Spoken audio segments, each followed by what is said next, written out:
20번 저지먼트 심판을 볼게요. 숫자 20의 의미는 수비학적으로 20은 2 더하기 0으로 2로 환원되어서 2번 고의여사제와 연결되죠. 2번 고의여사제가 내면의 침묵 속에서 진실을 감지하는 지혜를 상징했다면 20번 심판은 그 내면의 목소리가 외부로 퍼져나와 현실에서 깨어나고 자각을 이끄는 것을 의미해요. 이의 에너지가 아는 것이었다면 20의 에너지는 알고 있던 것을 실행하도록 만드는 힘에 가까운 것이죠. 지극히 고요하고 수동적이었던 이의 에너지가 0이라는 무한 잠재력을 만나 강력한 부활과 결단의 힘으로 확장된 상태예요. 그리고 20은 10과 10의 합으로도 볼 수 있어요. 10이 운명의 수레바퀴로 한 주기의 끝과 변화를 상징했다면 20은 그 흐름이 한 번 더 반복되어 두 번째 주기가 완성되는 지점을 뜻해요. 인간이 경험할 수 있는 물질적, 정신적 성장을 지나 영적 경험까지 다 마친 후 다음 단계인 21번으로 넘어가기 직전 최종 관문이에요. 그동안의 삶 전체가 심사받고 정리되는 순간으로 다음 단계 21번으로 가기 직전의 마지막 통과 의식인 거죠. 이것은 수비학의 대표적인 피타고라스 학파의 주장이기도 해요. 그리고 다른 수비학자들 역시 20을 각성과 심판의 수라고 했는데 체히로라는 유명한 점성가이자 수비학자는 20을 강력한 각성의 수라고 부르면서 천사가 나팔을 불며 구름 속에서 나타나고 땅 밑에서 남녀노소가 일어나는 모습으로 이 숫자를 설명했죠. 카드 이미지와 일치해요. 바뀌고 싶다는 것이 아니라 바뀌어야만 한다는 순간이 도착했다는 신호인 거죠. 이 외에도 타로 수비학의 선구자 에테일라는 20번 카드를 재생, regeneration으로 보고 과거에 잃어버렸던 것 혹은 잊고 지냈던 본질을 다시 찾는 숫자라고 했어요. 특히 건강이나 명예처럼 다시 생명력을 얻는 과정을 강조했어요. 그리고 성서에 직접적으로 쓰여 있는 것은 아니지만 성서적 관점에서 20은 기다림과 응답의 숫자예요. 야곱은 부인과 가족을 얻기 위해 20년을 인내했고 이스라엘 자손은 적의 압제에서 벗어나기 위해 20년을 기다렸죠. 그러다 보니 20번 심판 카드는 실제 상담 장면에서 충분한 시련과 기다림 끝에 찾아오는 신의 정당한 평가와 보상 그리고 해방을 상징하게 되었어요. 또 이것은 카드의 부활 이미지와도 정확히 맞아 떨어져요.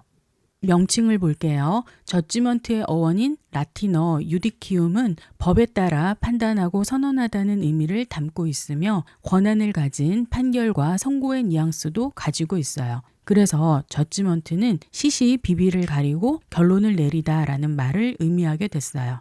타로가 체계화된 프랑스 마르세유 댁에서는 르 주주망이라고 불렀는데 이에는 판결이라는 의미를 넘어 분별력과 비판적 사고라는 의미를 포함하고 있어요. 과거의 업보와 현재의 상태를 명확히 구분하고 천사의 나팔 소리처럼 숨겨진 진실을 세상 밖으로 드러내어 다음 단계로 나아가기 위한 최종적 결단을 내리는 카드인 거죠.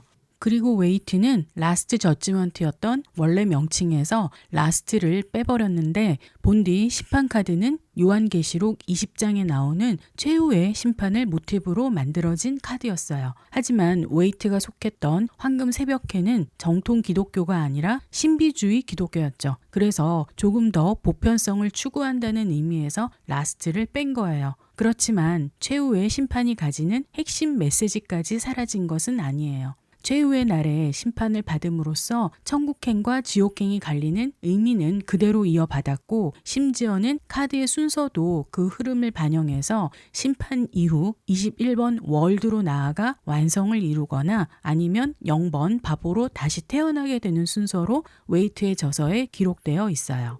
그래서 심판에서 천사가 알려주는 삶의 진정한 목적과 소명을 깨닫게 되고 영혼이 물질 몸을 입고 이 세상에 태어난 이유를 깨닫게 되면 각성이 일어나서 진실된 삶을 살아갈 수 있는 월드 단계로 나아가 완성을 지을 수 있고 만약 이것을 깨닫지 못하면 다시 바보로 돌아가 다시 태어나서 삶을 반복해야 하거나 다른 도전이나 경험을 더 많이 해야 한다는 것이죠. 이 단계와 순서를 말해주기 위해서 웨이트는 자신의 책에서 메이저 타로의 순서를 심판 다음에 월드와 바보를 배치했어요. 심판이 나오고 월드를 등장시키고 그 다음에 바보가 나오죠. 월드로 가서 완성을 지을래? 아니면 바보로 다시 태어날래? 라고 묻고 있고 이것을 심판을 통해 가려낼 수 있다고 한 것이죠.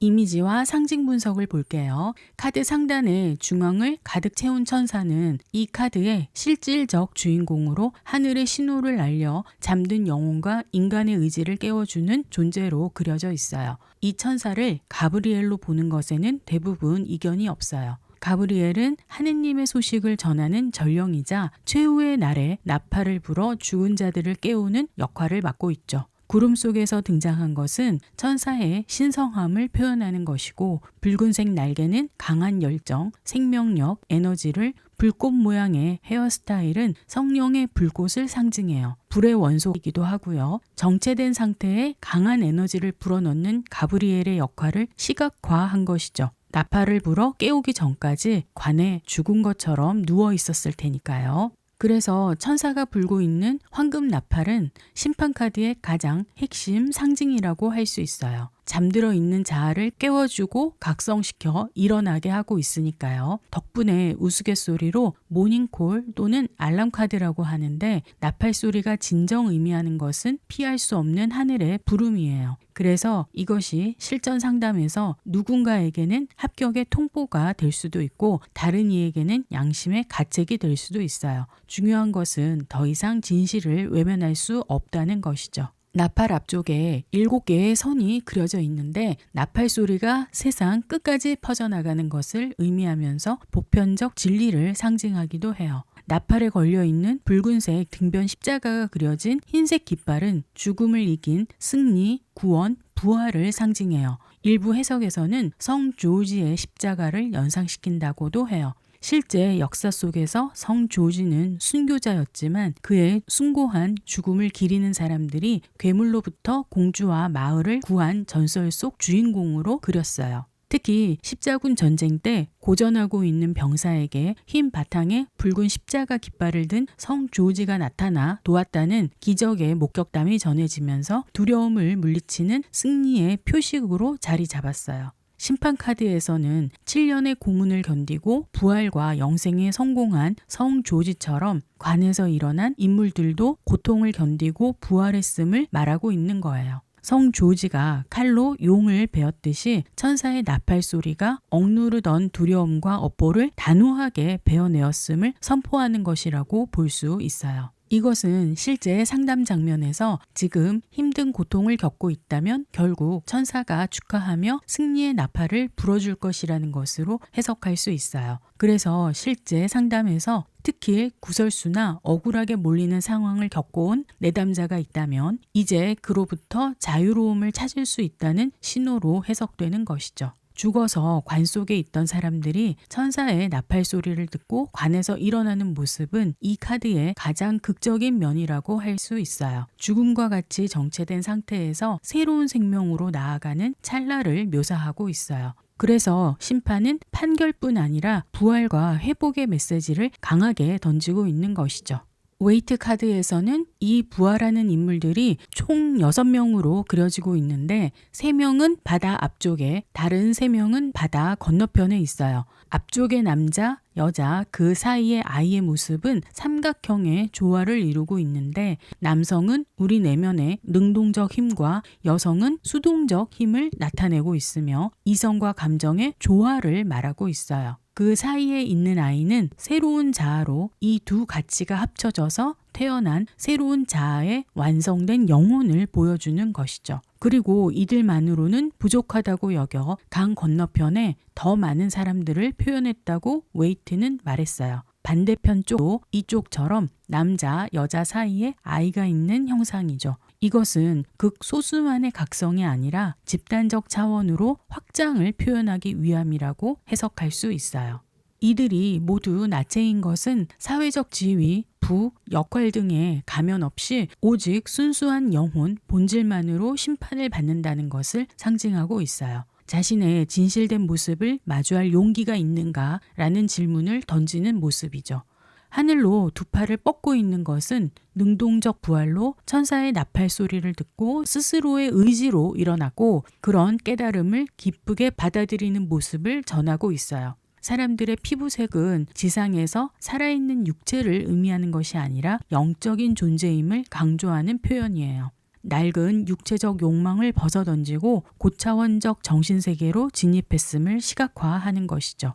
사람들이 일어나 딛고 있는 회색관은 바다에 떠 있는 모습인데 회색은 생명력이 사라진 과거, 업보 등을 의미하고 이것이 물 위에 떠 있는 것은 육체적 죽음이 아니라 내면 깊숙이 가라앉아 있던 트라우마나 잊고 있던 꿈이 무의식의 수면 위로 떠올라 해방되는 과정을 말하고 있어요. 그런데 일부 해석가들은 이 관을 게힌나에 비유하기도 하는데 이것은 이 카드가 가지는 정화와 부활의 의미를 극적으로 설명할 수 있어서예요. 게힌나는 역사적으로 예루살렘의 흰놈 골짜기를 뜻하는데 오랫동안 쓰레기와 시체를 태우던 불결하고 고통스러운 장소였어요. 유대 전통에서는 사람이 죽으면 천당이나 지옥행이 결정되기 전에 사후 영혼이 일정 기간 지옥과 같은 고통의 심연을 견디면서 정화의 과정을 거쳐야 하는데 그 장소를 게힌나로 설명해요. 심판 그림에서는 영혼의 죽음을 경험한 사람들이 게힌나에서 천사의 나팔 소리를 향해 팔을 뻗고 구원을 기다리는 모습으로 묘사되고 있죠. 게힌나는 실제 장소로 지형적으로 아주 낮은 골짜기인데 여기서 일어난다는 것은 가장 낮은 곳에서 가장 높은 곳으로 향하는 수직적 상승, 그리고 인생과 영혼이 격상되는 변화를 의미해요. 심판카드에서 웨이트가 이런 게힌나의 불꽃을 푸른 바다로 대체했어요. 이것은 고통의 불이 차가운 무의식의 물로 변했는데 고통이 지혜로 승화되고 세례와 같이 영혼을 씻기는 정화의 과정을 시각화한 것으로 해석할 수 있어요. 배경으로는 멀리 설산이 보이는데 차갑고 고결한 정신을 의미하는 것으로 게힌나의 뜨거웠던 업보가 이제는 평온한 바다와 더불어 휜 설산같이 고요해졌음을 보여주는 것이죠. 고통스러운 순간이 끝나고 이제는 그 심판의 시간, 결단의 시간이 왔음을 의미해요. 현재 상황에 이 카드가 나왔다면 결정의 순간이 도착했다고 해석할 수 있어요. 과거에 뿌린 씨앗을 거두는 시기이고 성실하고 정직하게 임해왔다면 긍정적인 보상을 기대할 수 있어요. 흐릿했던 관계나 상황이 더 이상 미뤄지지 않고 이제는 분명하게 결론이 나는 국면이에요. 외부에서 중요한 결정이나 내담자에 대한 판단이 내려지고 있을 시기인 거예요. 합격, 채용, 승진 등을 앞두고 있다면 명확한 결과를 받아들 수 있어요.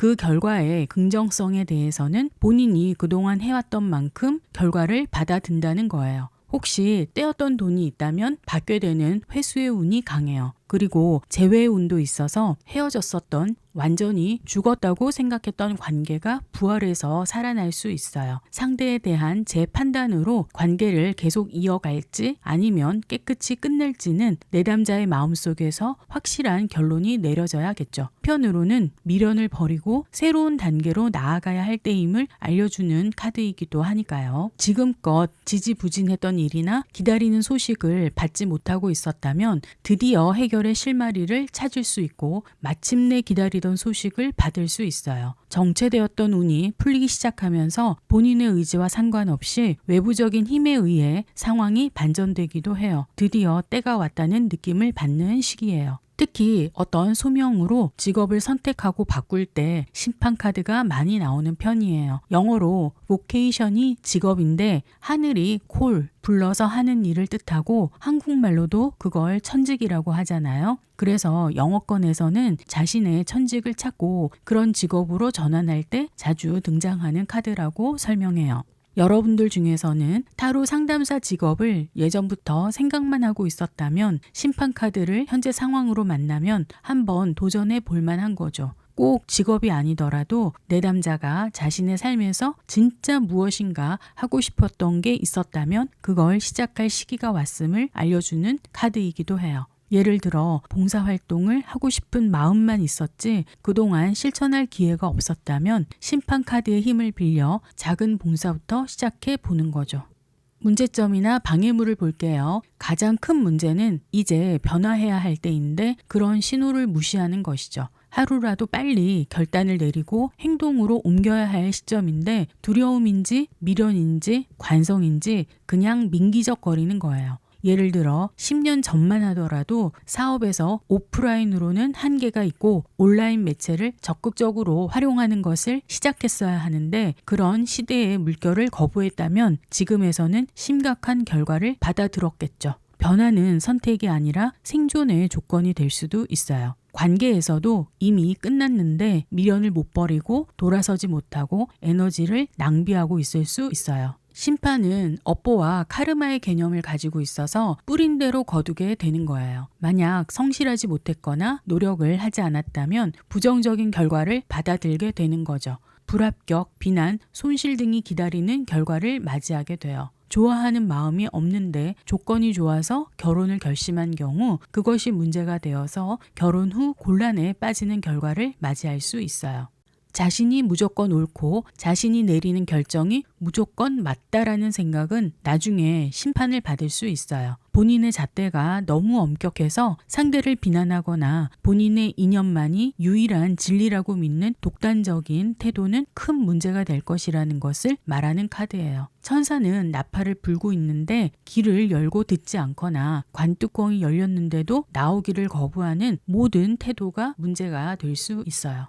조언은 어떤 것이든 이제는 분명하게 매듭을 짓고 새로운 차원으로 도약할 때라는 조언이에요. 조금 더 고민하라가 아니라 이제는 응답하라는 거죠. 가장 근본적인 조언은 카드의 의미 그 자체라고 했잖아요. 응답하라 그리고 일어나라. 자각하고 그것을 수용하라 라는 거예요. 가장 필요한 대처는 외부에서 들려오는 신호, 그것이 기회나 조언이나 결과이거나 그런 신호들을 겸허히 받아들이고 내키지 않더라도 회피하지 말고 직면하라는 거예요. 관계에서 조언으로 심판이 나왔다면 심판을 해야 한다는 것이죠. 누군가 나에게 잘못했거나 마음에 들지 않더라도 용서를 하거나 수용을 하거나 아니면 확실히 관계를 정리할 필요가 있다는 거예요. 재회를 고민할 때는 판단을 해서 결정을 내리거나 본인이 재결합을 원한다면 먼저 연락하는 것도 괜찮아요. 내담자가 재결합을 원한다고 해서 상대가 무조건 받아들인다는 것은 아니에요. 재결합이건 완전한 결별이건 좌우당간 결정이 난다는 의미인 거죠. 과거에 좌절했거나 포기했던 꿈이 있었지만 아직도 진정으로 원하고 있다면 지금이 부활의 적기임을 말하고 있어요. 하지만 감정에만 휘둘리지 말고 객관적인 데이터와 진실에 근거해 결단을 내려야겠죠. 그리고 어떤 정당성이 확보되어 있는지도 확인을 해야 하고요. 그리고 가급적 새로운 시작이 눈앞에 있다면 그것을 선택하는 것이 좋다는 조언이기도 해요. 이사, 이직 등 이동으로 인한 것이라면 더욱더 그렇고요. 지금의 변화는 레벨업이 될 확률이 매우 높아요. 결과 자리에 심판이 나온다는 것은 오랫동안 끌어온 문제에 대해 기간 안에 하늘의 답이 내려질 확률이 매우 높다는 것이죠. 이 카드는 인과응보의 성격이 강하므로 내담자가 노력한 만큼에 대한 보상이 내려질 거예요. 우연히 좋은 결과가 생긴다기보다는 자신이 걸어온 길에 대한 성적표를 받아드는 것과 같아요. 물질적 결과로는 심판 카드는 영적 단계이므로 물질적 결과는 나오지 않거나 말할 수 없다는 해석을 많이 접하실 거예요. 이 말은 돈을 못 번다가 아니라 돈을 많이 버는 결과를 의미하는 카드가 아니라는 거예요. 하지만 내담자의 영혼이 자신이 해야 할 일, 나아갈 길을 깨달았다는 것이니까 만약 금전적인 문제를 해결하려고 고민하고 노력했다면 그것을 풀 수 있는 현실적 방법이 드러난다라는 거예요. 돈을 못 번다고 직접적으로 말하는 카드들은 따로 있죠. 물질적으로 럭키한 카드들도 따로 있듯이요. 그런 카드들에 비해 심판 카드는 인과응보인 거예요. 준비가 되지 않은 사람들에게는 나팔 소리가 들려도 일어날 힘이 없어요. 그래서 돈이 들어온다가 아니라 내담자가 살아온 방식이 현실에서 평가를 받는다는 것이에요. 관계적 결과로는 관계에서 심판은 부활, 재생의 의미를 가지니까 두 번째 기회를 상징하는 거예요. 사귀는 사이인데 헤어졌다면 다시 한번 잘해보자는 재결합이 이루어질 수도 있어요. 비온 뒤에 땅이 굳어지듯이 결혼이라는 결과로 이어질 수도 있겠죠. 하지만 반대로 고통스러운 옛것을 버리고 새로운 출발을 의미하는 것도 있어서 완전한 결별을 맞이할 수도 있어요. 이쪽이든 저쪽이든 깔끔하게 결판이 나는 결과예요. 만약 가족과 같이 끊을 수 없는 관계라면 서로 용서하고 화해하는 결과를 가지게 될 수도 있어요. 또 구설수에 휘말려 더러운 소문이나 평판이 있었다면 정확히 바로잡는 결과를 가질 수도 있어요. 그리고 사회적 관계에 있어서도 사회적 인정을 받을 수 있는 일이 생기는 결과예요. 주변 사람들에게 합격이나 성공의 소식을 널리 알릴 수 있는 운이 들어왔다고도 할 수 있죠. 21번 The World, 세계를 볼게요. 숫자 21은 영적 완성의 수예요. 3 곱하기 7로 최초의 완성수인 3과 무지개, 일주일 등의 지상에서 겪는 순환의 주기를 의미하는 7이 곱해지면서 21이라는 완전수, 마스터수가 되는 거죠. 하늘과 땅의 에너지가 완벽하게 결합된 수로 여겨지거든요. 인간이 이 세상에서 겪어야 할 모든 경험 7을 영적인 지혜 3으로 풀어내서 마침내 마스터 경지에 올랐음을 의미해요. 7이라는 현실적 시련을 3번이나 반복하면서 마침내 21이라는 완전한 조화를 이루어낸 것으로요. 이제 더 이상 배울 것이 없는 상태, 즉 자유를 얻은 거예요.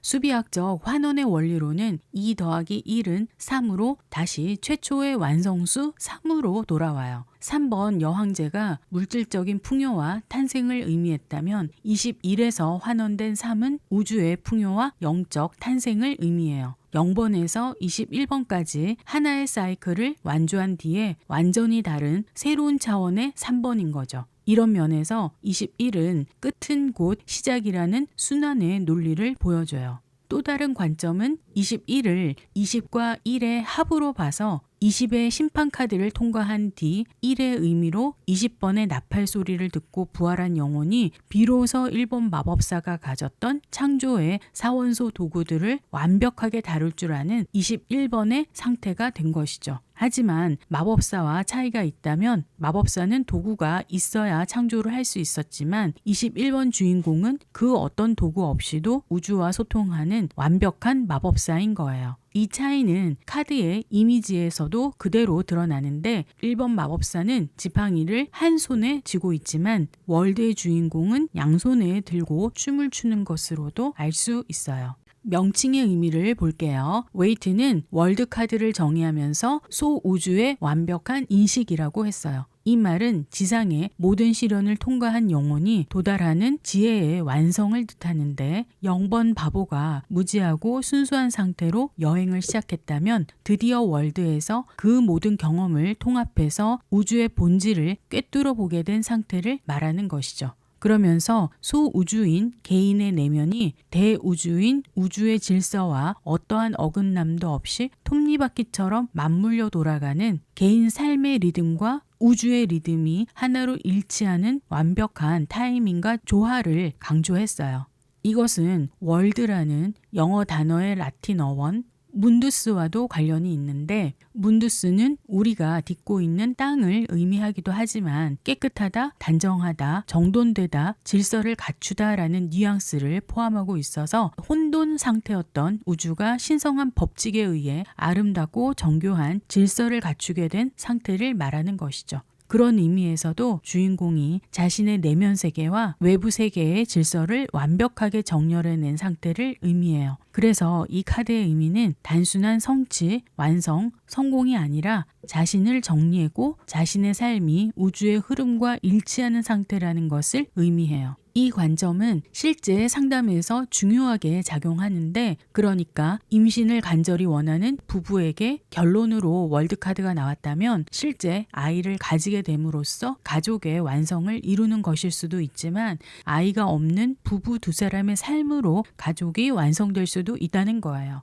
그러니까 내담자의 소망이 이루어지는 완성과 성취가 아니라 우주의 흐름과 조화되는 방식으로 삶이 정렬된다는 의미인 거예요. 이런 부분 때문에 실제 월드카드가 상담 장면에 나오면 어렵게 느껴지는 이유이기도 하죠. 고대인들에게 세계는 인간이 갈 수 있는 마지막 경계이자 끝을 의미했어요. 이 여정은 메이저 아르카나라는 긴 여정의 졸업장과도 같아요. 더 이상 배울 것이 없는 상태에서 지상에서 이룰 수 있는 최고의 성취를 이룬 것이죠. 웨이트도 보상, 성공, 승리라는 단어들을 직접 언급하면서 월드카드를 설명했어요. 모든 노력의 끝에 주어지는 최종적인 성취라는 것이죠. 인간이 지상에서 이룰 수 있는 최고의 가치이자 영적 여정의 절정이라는 의미로 단지 내담자가 소원하는 것을 얻는다는 성취가 아니라 우주와의 조화를 완벽히 이루는 성취로 그것이 곧 완성이고 성공이라는 의미를 담고 있어요. 몹시 추상적이고 심오한 의미를 가지고 있는데 영적 단계의 최종 카드니 더욱더 그렇겠죠.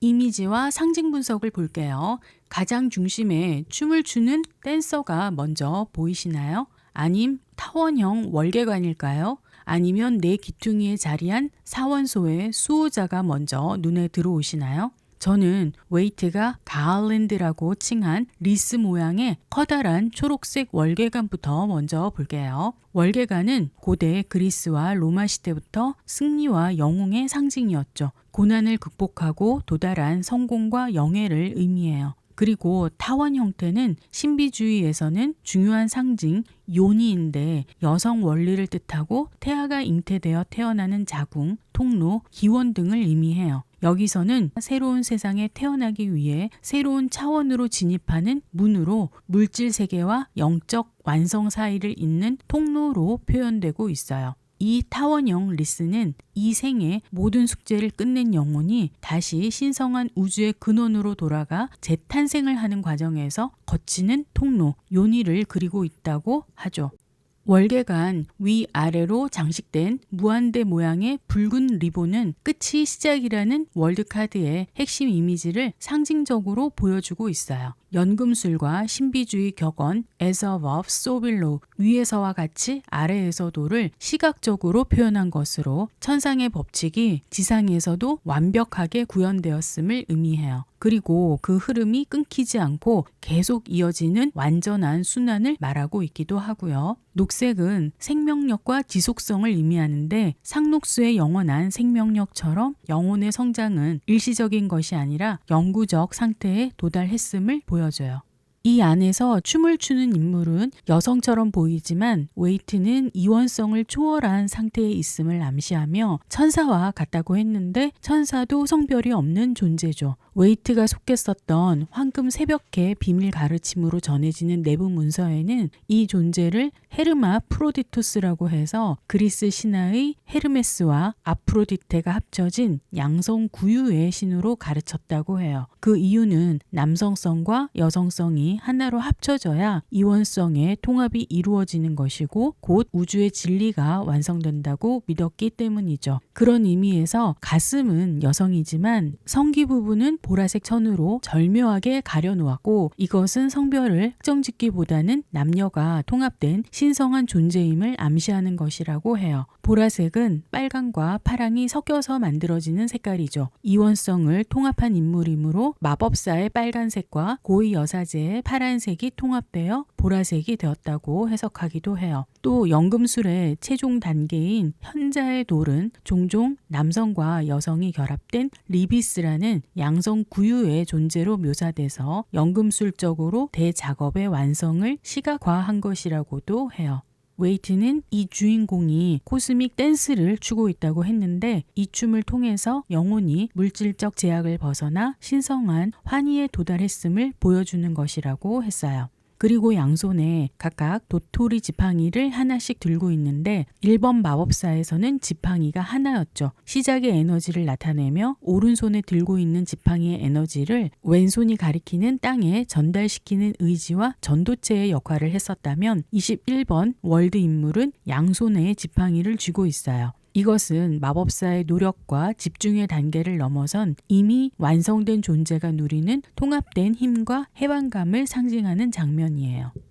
그리고 내 귀퉁이에 보이는 4개의 존재는 기억나시나요? 테트라몰프로 10원 운명의 수레바퀴에서 내 귀퉁이에서 각자 책을 읽으며 공부하고 있었죠. 이제는 더 이상 공부가 필요 없는 보기에도 그 형체가 운명의 수레바퀴 때보다 완성된 형태로 구름 속에서 드러나 있어요. 이 테트라몰프의 내 형상은 운명의 수레바퀴에서 자세히 했던 내용이라 그 영상을 참고하시고요. 저는 이 존재들이 월드카드에서 무엇을 의미하고 있는지에 대해 간단히 소개할게요. 테트라몰프는 카드의 네 모퉁이에 배치되고 가운데 리스 안에서 코스믹 댄스를 추고 있는 주인공을 호위하고 있어요. 왼쪽 상단 천사 또는 사람은 공기 원소로 지성, 분석력, 소통, 계획을, 오른쪽 상단의 독수리는 물 원소로 감성, 감정, 직관, 수용성, 영성을 나타내고요.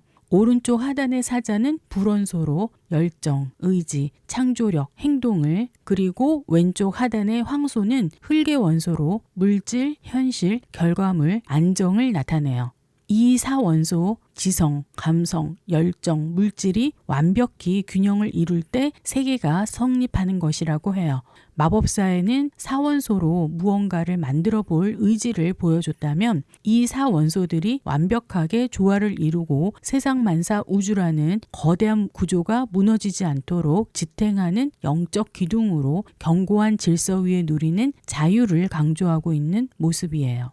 그래서 이 카드가 나왔다면 당신은 이미 충분히 고생했고 충분히 배웠다고 말하고 있어요. 이제 내 수호자의 축복 속에서 자신만의 세계를 마음껏 즐기라는 것이죠. 그리고 세계 카드에서는 단순한 성취, 성공, 승리라는 의미보다 더 깊이 있는 진정한 기쁨과 자유를 약속하는 의미라는 것을 다시 한번 말씀드리면서 리딩 파트로 넘어갈게요.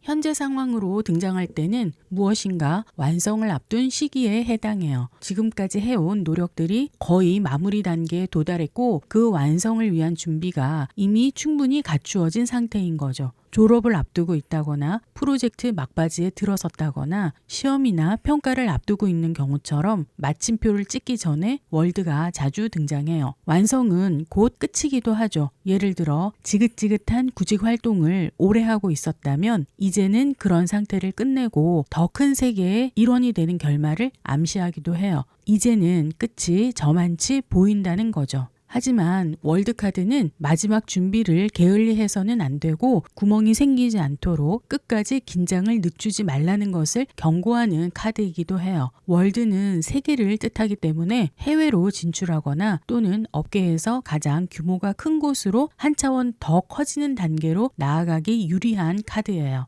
관계가 완성되는 시기이기도 한데 그러니까 사이가 좋은 연인이라면 결혼과 같은 관계의 정의가 일어나겠지만 관계가 완전히 정리되는 완성도 일어난다는 것이죠. 한 주기가 끝나고 새로운 차원의 시작을 알리는 거니까요. 그러니까 내담자에게 가장 자연스럽고 필요한 형태로 관계가 정리되고 확정되는 결말을 뜻해요.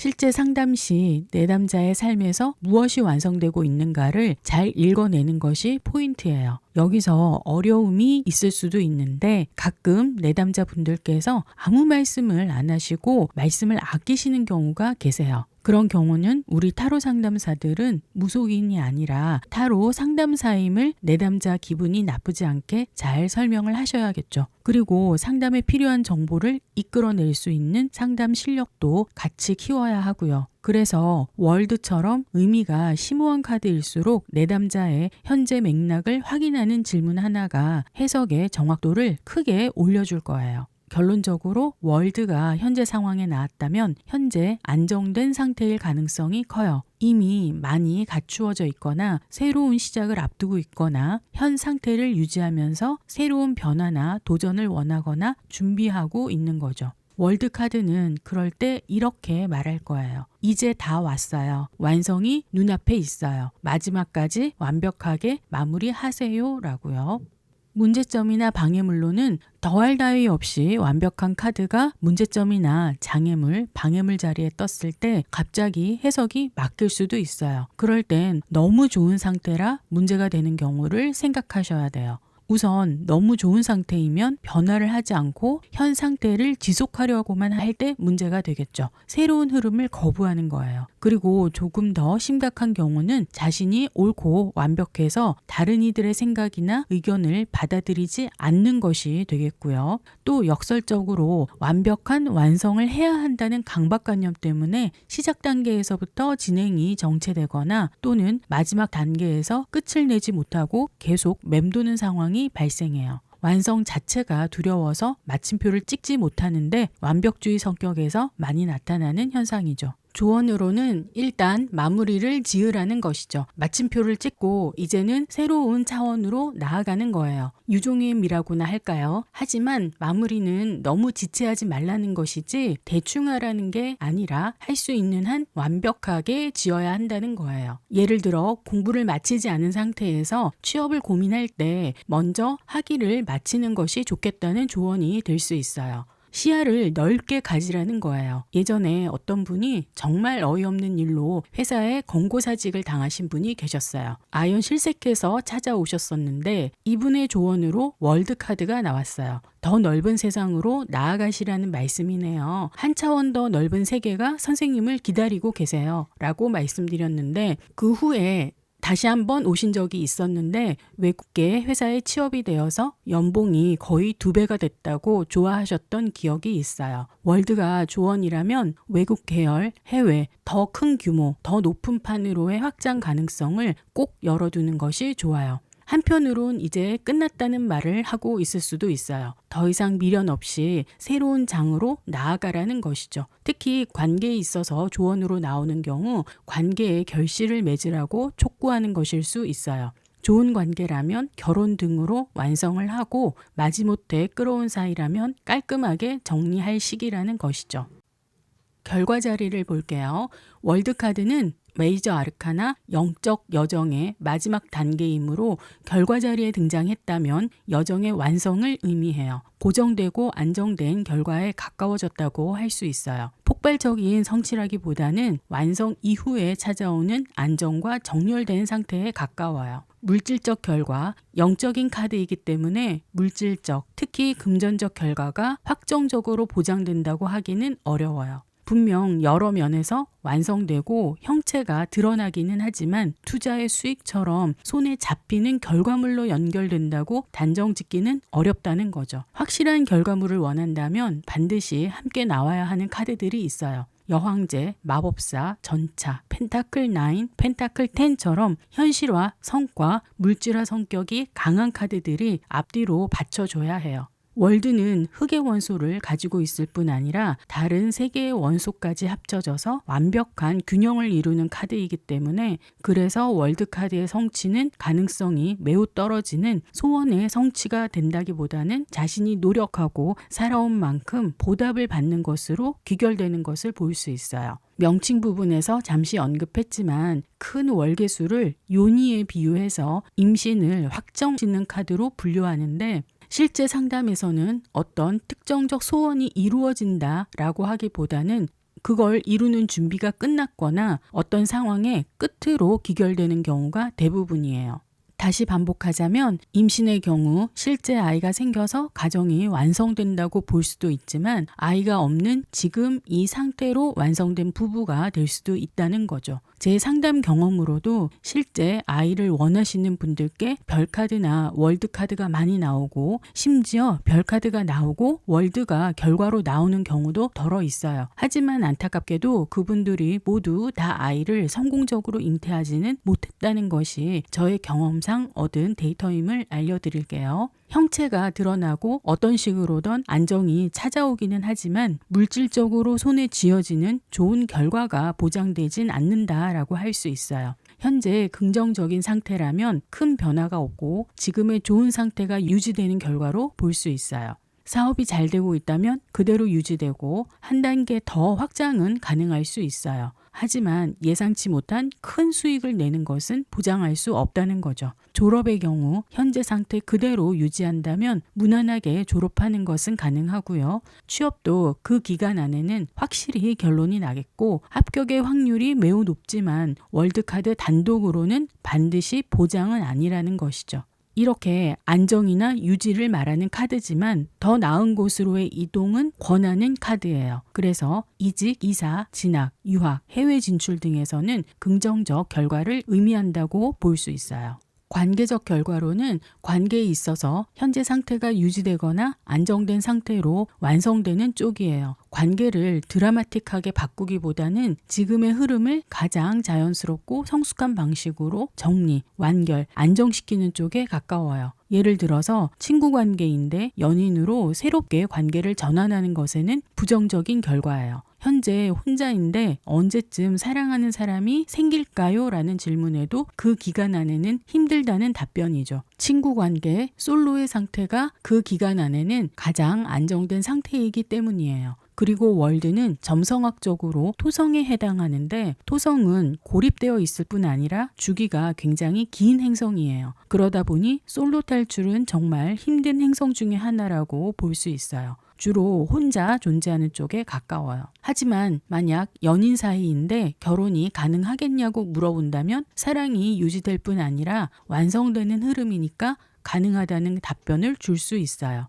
또 지금 안정적인 결혼 생활을 유지하고 있다면 그 안정은 유지되고 갑작스런 이별이나 이혼은 없을 거라는 거죠. 월드카드가 결과 자리에 나왔을 때 현 상태에서 크게 이변이 없어요. 지금 상태에서 최상의 완성을 이룰 것이다가 월드의 가장 핵심 의미라고 보시면 되겠어요. 어떤 완성이냐고 많이 궁금해 하시는데 지금 안정적으로 사업을 하고 있다면 계속 유지가 가능하고 끝을 내더라도 파산이나 이런 급작스러운 변화가 아니라 자연스럽게 사업을 접거나 자녀에게 물려주거나 다른 사람에게 양도하거나 해서 완결되는 것이죠. 결혼 생활의 경우도 설사 아이는 갖지 못할지언정 모든 면에서 원만하게 안정을 이룬다는 거예요. 남편과의 사이도 좋고 다른 가족들과도 원만하고 경제적으로 안정되고 그런 안정이 유지된다는 거죠. 갑작스럽게 부부 사이가 나빠진다거나 경제 사정에 구멍이 난다거나 그렇지는 않다는 거예요. 만약 어떤 변화를 원한다거나 특별히 원하는 것이 있는 경우 한 장 더 뽑아서 결과를 예측하는 것이 차라리 나을 거예요. 예를 들어 월드 다음에 완드 에이스가 나온다면 강력하고 희망적인 흐름이 이어질 수 있어요. 한 시대가 완전히 저물고 곧바로 폭발적인 새 생명력이 솟구치는 형국이잖아요. 취업과 관련해서는 합격 후에 바로 보직 발령이 나서 열정적으로 새로운 시작을 하는 것으로 볼 수 있어요. 사업에서도 새로운 계약이나 일의 성사가 있을 수 있고요. 펜타클 에이스가 나왔다면 실질적인 보상이 함께 따라오는 형세죠. 취업과 관련해서는 자신의 미래를 다질 수 있는 좋은 부서로 발령이 난다거나 사업의 경우는 공들여 완성한 프로젝트로 인해 실질적인 수익이 나는 형국일 수 있어요. 자, 이렇게 21번까지 웨이트 카드 78장을 빠짐없이 한번 훑었네요. 모두 너무너무 수고 많으셨습니다.